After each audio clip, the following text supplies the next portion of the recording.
Hi everyone, my name is Brynen Sosa and I am the guitarist for the band Mythology. And a funny thing happened recently in which Mythology was actually invited to perform at the MAYO PAC in Morristown, New Jersey this Saturday. And what I'm maybe not mentioning is that the main act for the night is one of my favorite bands of all time, the band Yes. Now, I am a humongous Yes fan. How much are you asking?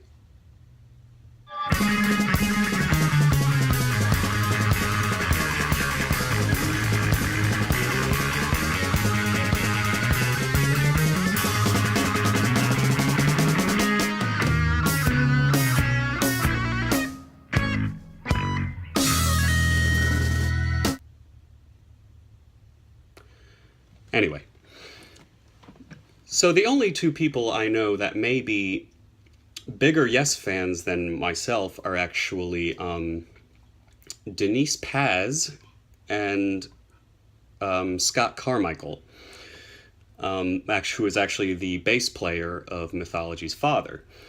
Now, I didn't really grow up in the 70s, so I feel like I kind of got cheated out on the full on Yes experience. But I did come into Yes at a very crucial time in my life when the guitar started becoming more of an important thing to me, and music was the route that I wanted to take with my life. I had known by the time I was 15 that this is what I wanted to do forever. So, and Yes was a very good catalyst for all of that. I came into Yes's world about 15 years old by my friend Joe Loro. His father had gotten us a copy of Fragile, which was the first Yes album I'd ever heard. And the only thing I really knew of Yes, other than Owner of a Lonely Heart, was actually the intro to Roundabout. Somebody in high school had mentioned, you know that song by Yes, the.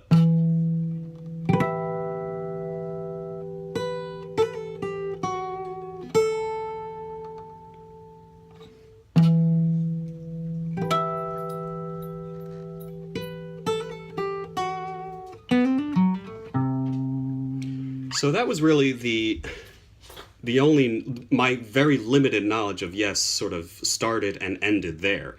And then Joe's father actually got us the album Fragile, which contained that song, which I now know is Roundabout. And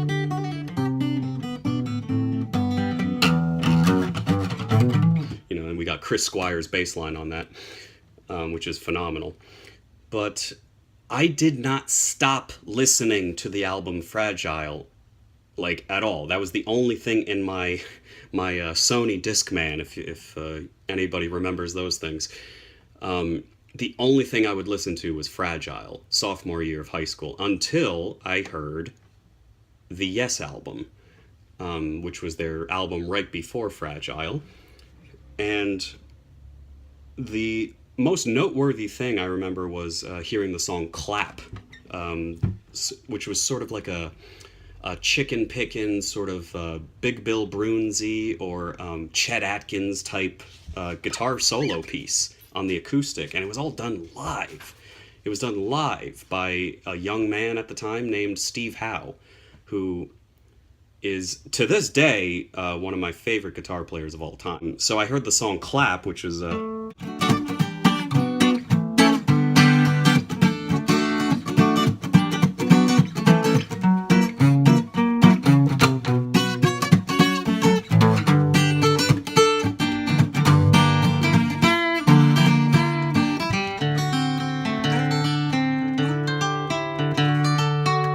it was so country, and I never knew anything about classic rock to be very country or very southern or western. I always kind of knew it to be very blues based, but Steve Howe was very special in that regard, where he was doing so many different things, and all of which were just phenomenal. So the other song was actually a song on Fragile, which meant a lot to me. Even more so than Clap was Mood for a Day, which was like a classical guitar piece by Steve Howe. So he got very lucky by having two acoustic guitar solos on two records in a row. But Mood for a Day changed my life forever because I never looked back after that. It was the song that showed me that one guy can take a guitar and just completely impress you with it. With no gimmicks, no nothing, no distortion, no pentatonic blues stuff. He was doing something more akin to Andre Segovia at that point, and that really tickled my fancy. It was.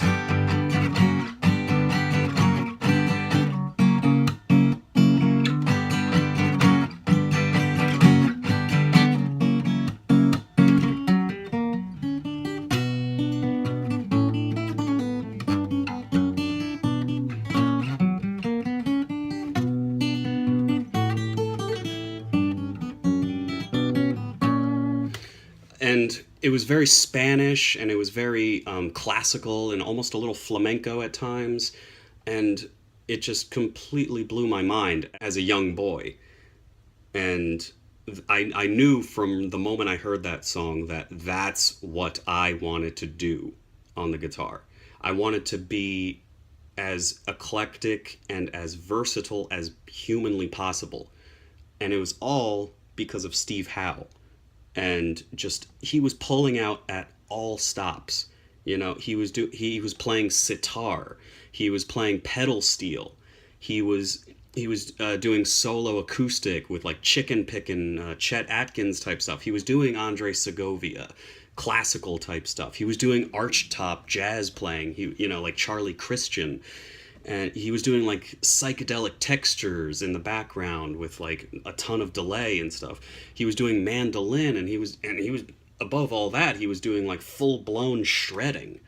Like nobody was in the same building, let alone room, as that guy, you know?